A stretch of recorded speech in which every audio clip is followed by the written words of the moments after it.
I used to think I understood my wife completely. Like I could read her moods without her saying a word, could tell when she was stressed just by the way she set her keys down on the counter, or the way she kicked off her shoes too fast when she walked in from work. We'd been married just over 6 years, living in a quiet suburb outside Columbus, the kind of place where every street looks the same and everyone waves, even if they don't like you. Her name was Laura. She worked in medical billing at a hospital downtown. Nothing glamorous, just steady office work with long hours during audit seasons. I worked in HVAC, mostly residential calls, fixing furnaces, air conditioners, the usual stuff that keeps suburban life from falling apart. We weren't rich, but we were comfortable. Or at least I thought we were. Looking back, I can see the exact point where things started shifting, but at the time it just felt like life getting busy. Laura started coming home later. Not dramatically late at first, just an hour or so past what she used to. She said it was end of quarter workload, insurance claims piling up, staff shortages. I didn't question it. Why would I? That's what marriage is supposed to be, right? Trusting the person you built your life with? But then it became more than just late nights. She started guarding her phone like it had state secrets in it. Before, she'd leave it on the kitchen counter, toss it on the couch, even ask me to grab it if she was in the shower. Now it was always face down, always with her. She'd take it to the bathroom, which she never used to do. She changed her passcode too. I noticed because one night I picked it up to set a timer while she was cooking, and she snapped a little too quickly, like I had crossed an invisible line. "Sorry," I said, trying to laugh it off. "Didn't realize it was classified." She smiled, but it didn't reach her eyes. "Just work stuff, HIPAA stuff. They've been paranoid lately." That should have been enough. It almost was. The real shift wasn't just what she did, but how she acted when she thought I wasn't paying attention. She'd space out during dinner, like her mind was somewhere else entirely. I'd be talking about a job I had that day, some guy's busted furnace in Westerville, and she'd nod at the wrong moments, smile a second late, like she was following a conversation she couldn't quite hear. One night I came home early after a half day. It was one of those rare slow Tuesdays where every appointment canceled. I was actually kind of excited to surprise her, maybe grab dinner together, something normal. I walked in quietly, expecting to hear TV noise or music from the kitchen. Instead, the house was too quiet. Her car was in the driveway, so she was home. I called her name. No answer. I checked the kitchen, the living room, nothing.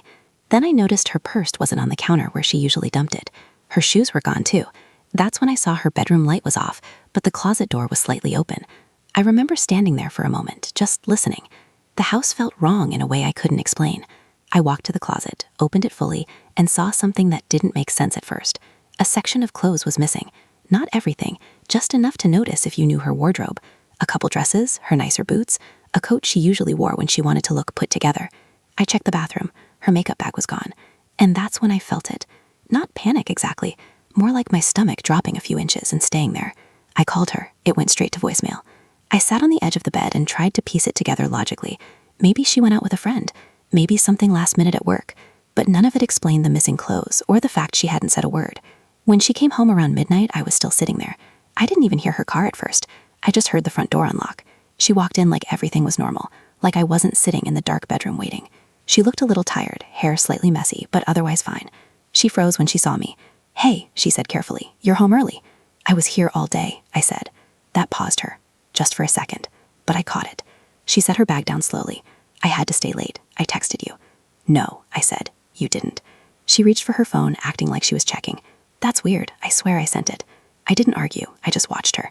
There was a kind of calmness in her that didn't match the situation, like she had rehearsed being questioned. "You go somewhere after work?" I asked. She hesitated just long enough for me to notice again. "I grabbed a drink with Jenna." Jenna was her coworker. I knew Jenna. But something about the way she said it didn't sit right. Not the answer itself, but the timing. Like she was building the story as she spoke. I nodded slowly. "Okay." That was it for that night. I didn't push further. I wanted to. God, I wanted to. But something told me if I pushed too hard too fast, I'd lose whatever fragile truth I was standing on. The days after that, I started noticing everything differently. Not because I was trying to find something, but because I couldn't stop my brain from connecting dots it never used to care about. She started showering immediately when she got home. Every time. No variation. Phone always with her.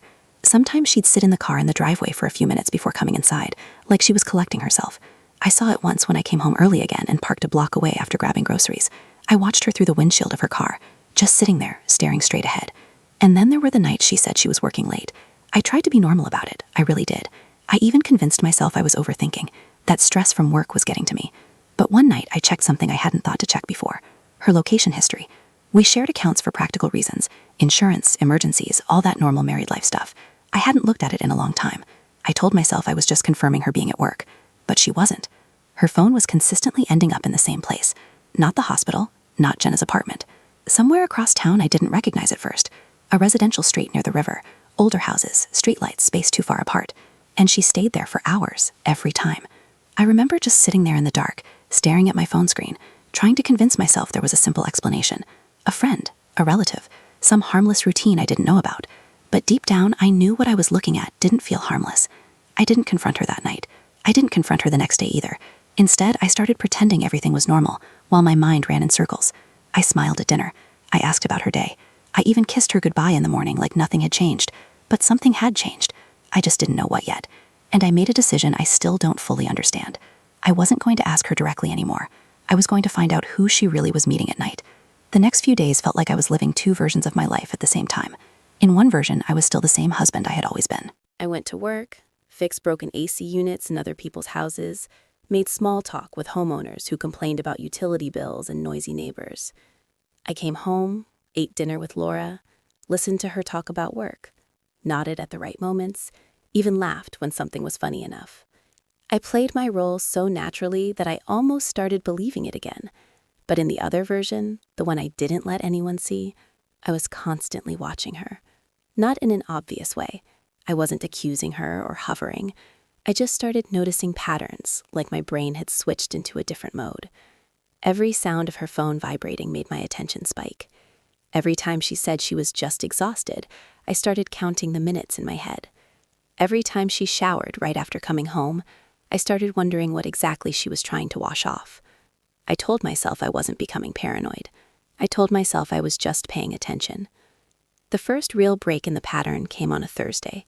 She told me she had a late meeting. That was the exact phrase she used: late meeting. Not overtime, not audit work, not emergency claims, just late meeting. It stood out because she didn't usually describe things that way. Laura was specific when she talked about work. She usually gave details, even boring ones. Which department, what kind of review, who she was working with. That was her normal. But this time, it was vague. I remember standing in the kitchen after she left, staring at the sink while water ran for no reason, thinking about that phrase over and over. Late meeting. I didn't ask any more questions. I just nodded when she said it, like I always did. She left around 6:30. I watched her car back out of the driveway, taillights fading down the street until they disappeared behind the corner. Then I waited. I told myself I was going to do something normal that night. Fix a loose vent cover in the hallway, clean out the garage, anything to keep my hands busy. But I didn't do any of that. Instead, I grabbed my keys. I didn't even fully plan it. It was more like my body decided before my brain caught up. I drove in the opposite direction for a few blocks, then looped back far enough that I wouldn't be obvious if she happened to look in a mirror. I told myself I was just curious, just confirming something I already suspected wasn't right. Her location history was still on. I kept checking it at red lights, my thumb refreshing the app more times than I want to admit. It wasn't complicated to follow her path.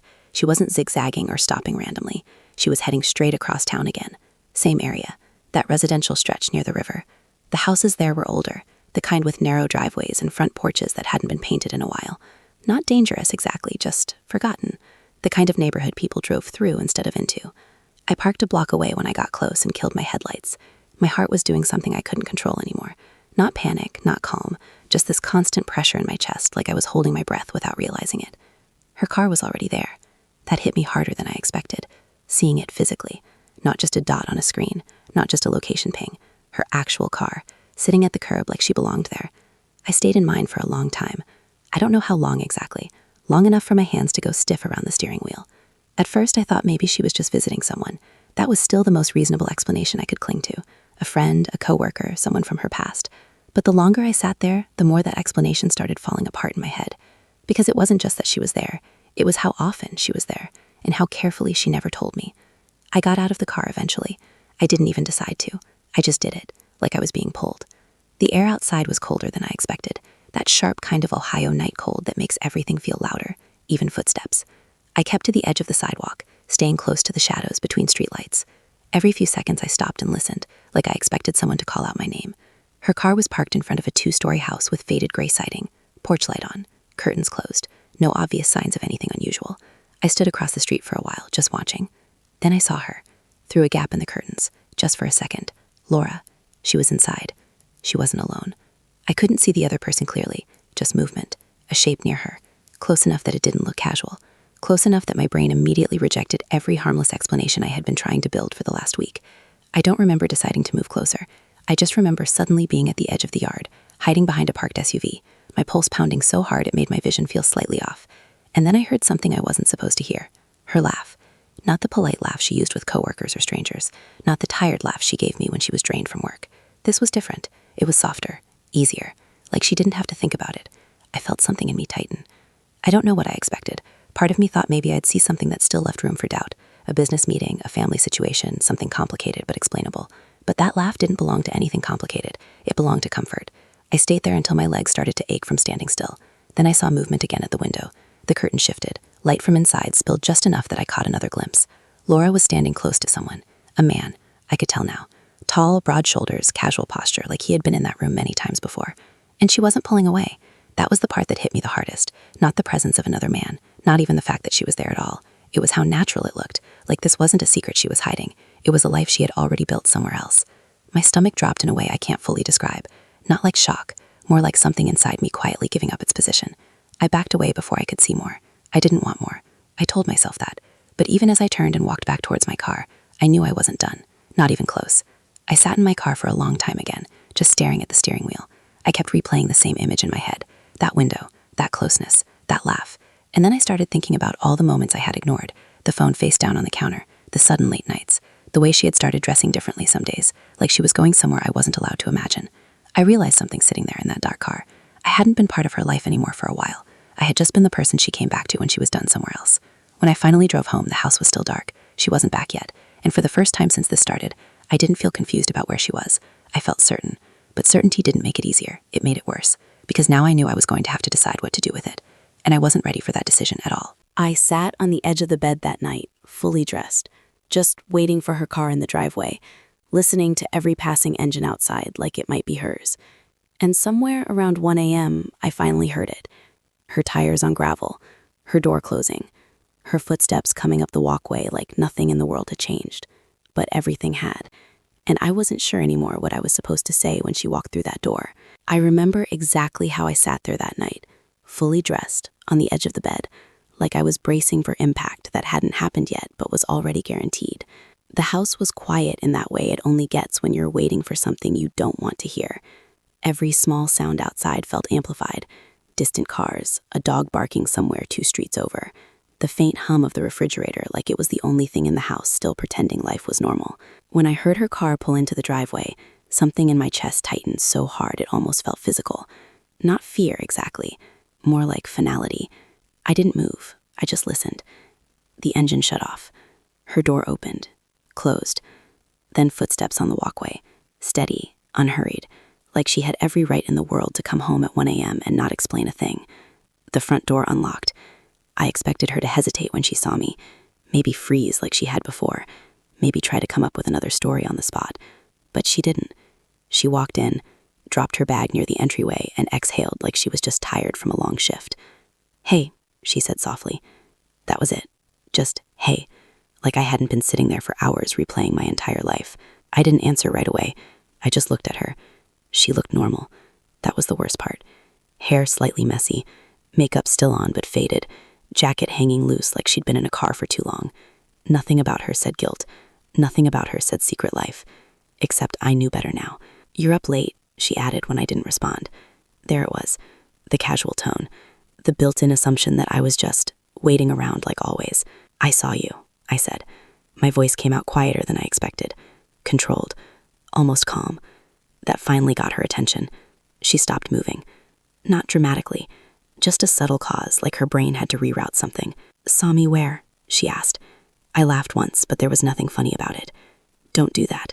She frowned slightly. "Do what?" "Act like you don't know what I'm talking about." For a moment, she didn't answer. And in that silence, I watched something shift in her expression. Not panic. Not guilt. Something more calculated, like she was choosing a direction. I was at Jenna's. she said finally. Even as she said it, I could hear how rehearsed it sounded now, not as clean as before. I stood up slowly. No, you weren't. Her eyes narrowed just a bit. Why are you talking to me like this? That question almost got me, almost pulled me back into the old version of myself, the one that would apologize for making things uncomfortable. But I didn't move. I was across the street, I said. I saw your car. I saw you inside that house on Ridgewood. That was the first time her face changed for real. Not shock, recognition, like she understood exactly what I meant. And for a second, just a second, she looked tired in a way I hadn't seen before. Not physically tired, something deeper. Then she shook her head slightly. You followed me? I didn't answer that. I didn't need to. She stepped past me into the kitchen like she needed space, like standing too close to me was suddenly inconvenient. I can explain, she said. That phrase hit me harder than anything else, because that's what people say when they still believe they can control the version of the truth you're about to hear. I leaned against the doorway, watching her open the fridge like she needed something to do with her hands. Go ahead, I said. She closed the fridge without taking anything out. It's not what you think. I actually laughed this time, but it came out sharp. That's exactly what it is. She turned back toward me, and for the first time since this started, her voice shifted. Less soft, more direct. You don't know what you saw. I stepped forward slightly. I know I saw you in another man's house at 1 a.m. She exhaled through her nose like she was trying not to lose patience. It's complicated. That word, complicated, like betrayal needed better branding. I nodded slowly. Okay, then simplify it for me. She hesitated, and that hesitation told me more than anything she could have said. Because if there was a simple explanation, she would have used it immediately. No pause, no calculation. Instead, she leaned back against the counter and crossed her arms. I didn't want it to happen like this, she said. There it was again. Not denial, not innocence, just delay. I felt something inside me go still. Not anger yet. Something colder. How did you want it to happen? I asked. She looked at me for a long moment before answering. I was going to figure things out first. Figure what out? She didn't respond right away. And that silence filled the room in a way that felt suffocating. Finally, she said, us. That word landed differently than everything else. Not because it was new, because it wasn't. It was the first time she had admitted there was something broken enough to need figuring out. I stared at her. You've been going there for how long? I asked. She shook her head slightly. It's not like that every time. That's not an answer. Another pause. Then quieter. A few months. That was worse than I expected. Not the cheating itself. The duration. The fact that it had become routine while I was still sitting at dinner tables talking about furnace repairs like nothing in my life was collapsing. I felt my jaw tighten. And who is he? I asked. She looked away. That told me enough. You're not even going to say his name? I pressed. I'm not hiding him, she said quickly, but it didn't sound convincing even to her. I stepped closer again, just enough that she had to look at me. Then say it. She hesitated. And then finally, Evan. That name didn't mean anything to me at first. It didn't come with context or memory. Just a blank space where another man had been building something in my place. I repeated it once under my breath. Evan, I said. She nodded slightly. He's someone I met through work stuff. Not directly through the hospital, but connected. Connected how? She rubbed her forehead like she was suddenly exhausted. It doesn't matter. That line again. Doesn't matter. I took a breath, trying to keep my voice steady. You've been meeting him in that house for months, and it doesn't matter? It's not just that, she said quickly, almost defensive now. It started as talking, that's all. Then it became... She stopped herself. Then became what? I waited. She didn't finish. That was the moment I realized something I hadn't fully accepted yet. This wasn't a mistake that happened once and spiraled. This was something she had been choosing repeatedly, long enough that she had built walls around it. I stepped back. I followed you twice, I said. Same house, same pattern, same nights you told me you were working late. She looked down at the counter now, not at me. That's not fair, she said quietly. I actually stopped moving. That's not fair? I repeated. She looked up again quickly. You're making it sound worse than it is. I almost couldn't believe that sentence. I nodded slowly, like I needed time to process it. Worse than it is, I said. She sighed. You don't understand what's been going on with me lately. There it was again. A shift. A pivot away from accountability and toward explanation. I cut her off before she could go further. No, I said. Don't do that.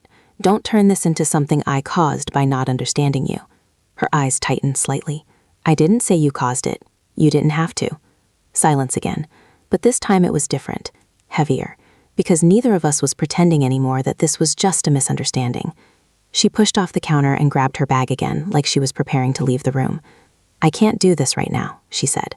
That line, like I was the problem for wanting reality acknowledged.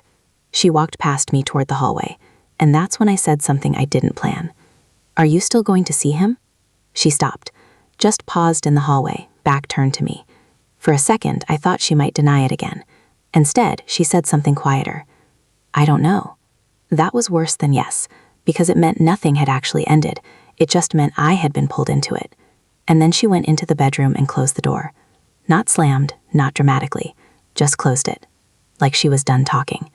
And I stood there in the kitchen for a long time, staring at the empty space she had been standing in, realizing something I didn't want to admit out loud.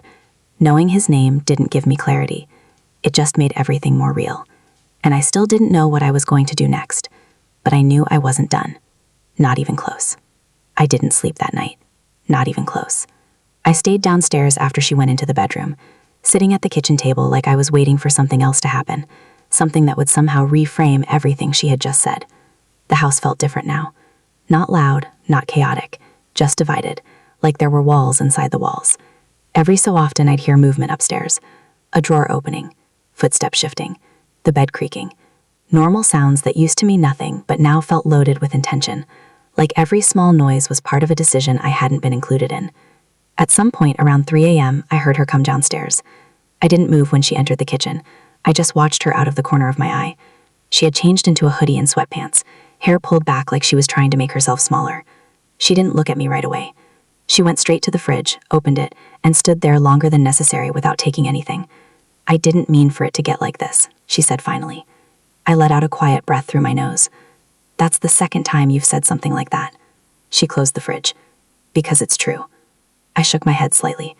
"No. What's true is you've been living a second life, and I've been the last to know." She leaned against the counter, arms folded again, but it wasn't defensive this time. It looked more like she was holding herself together. "I wasn't trying to replace you," she said. That sentence hit something sharp in me, even though I didn't show it. "I didn't say you were," I replied. She looked up at me then. "It just happened." I almost laughed again, but it didn't come out. "It just happened for months," I said, repeatedly, in the same place, with the same person, while I was sitting at home thinking my wife was working late. Her eyes dropped for a second, and that silence told me more than anything else she had said, because there was no more story left to hide behind, no more shifting explanations, just the raw shape of it sitting between us. I finally stood up. "I need to know something," I said. She nodded slightly like she already knew what was coming. "Is it over?"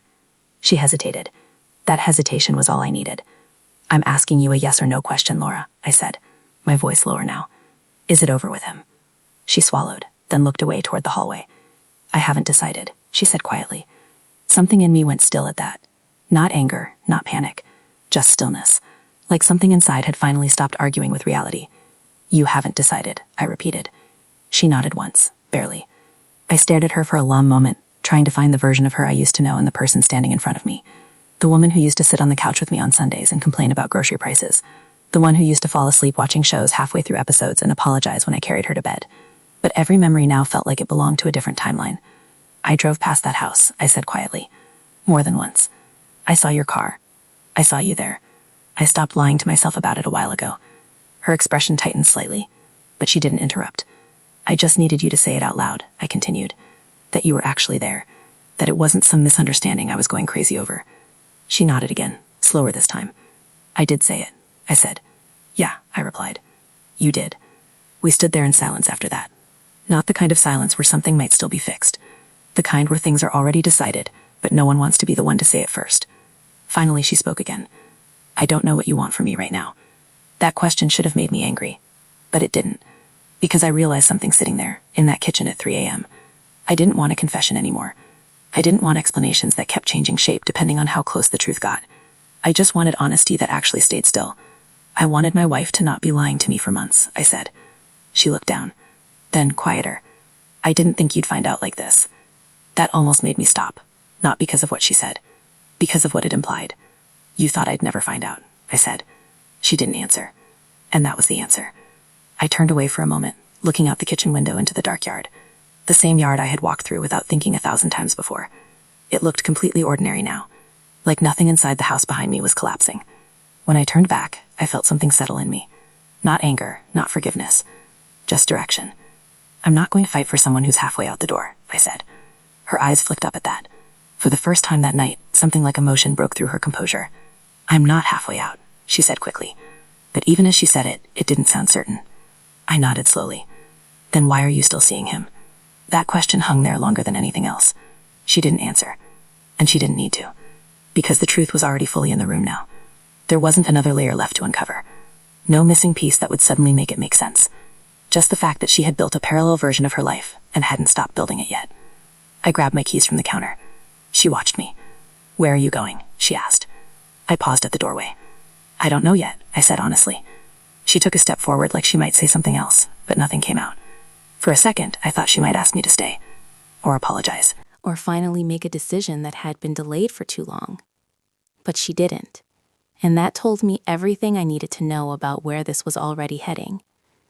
I left the house before sunrise. I drove without a destination at first, just moving through empty streets while the sky slowly shifted from black to gray. The same roads I had driven 1,000 times suddenly felt unfamiliar, like they belonged to a life I was no longer inside of. At some point, I ended up parked near a gas station on the edge of town, just sitting there, watching people come and go like normal life was still happening somewhere separate from mine. I thought about calling someone, a friend, my brother, anyone, but I didn't. Instead, I just sat there until the sun came up fully and the world looked like it hadn't changed at all, even though mine had. Later that day, I got a text from her. Just one line. "We need to talk about what happens next." No apology, no explanation, no emotional collapse, just logistics. I stared at it for a long time before putting the phone face down on the seat next to me. Because at that point, I finally understood something I hadn't been willing to accept before. This wasn't a situation that was going to resolve itself with the right conversation. There wasn't a version of the story where everything returned to what it was before. Whatever she had been building at that house across town wasn't just an affair anymore.